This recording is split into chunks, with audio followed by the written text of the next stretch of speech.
Saudi আরবে যারা বিল্ডিংয়ের কাজ করে তারা লক্ষ লক্ষ টাকা ইনকাম করে, আর বাংলাদেশে যারা বিল্ডিংয়ের কাজ করে তারা লক্ষ লক্ষ টাকা দেনা করে। ওয়াই ওয়াই খুঁজতে গিয়ে আমি বুঝতে পারলাম সৌদি আরবে যারা বিল্ডিংয়ের কাজ করে তারা একদম পুরে ফজরের নামাজের পরে কাজে লেগে যায়। কাজ করতে করতে যখন 8টা বাজে তখনই তারা নাস্তা করে, তাদের অনেকটা কাজ হয়ে যায়। আর সন্ধ্যাবেলা কাজ ছাড়ার পরেও কিন্তু মাগরিবের পরে ওই যে বতা, এই যে বালি বলে আর কি আমাদের দেশে, এই বালিগুলা আগামীকালকের জন্য এই যে ঠিক করে রাখতে রাখতে তাদের এশারের আদান দিয়ে পড়ে। আর আমাদের দেশে যারা বিল্ডিংয়ের কাজ করে তারা সকালে কাজে আসে 8টা বাজে, তাদের এই যে কী কাজ করবে এই মালগুলা ডিসাইড করতে করতে, যন্ত্রপাতিগুলো সেট করতে করতে তাদের 11টা লেগে যায়।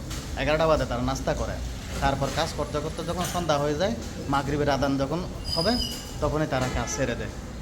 এই বাংলাদেশের শ্রমিক ভাইয়েরা যারা এই যে কনস্ট্রাকশনে কাজ করে তারা যদি একদিন যদি কাজ না করে তাদের দেনা করতে হয়, তাদের বাসায় চাউল থাকে না, বাজার করার মতো টাকা থাকে না।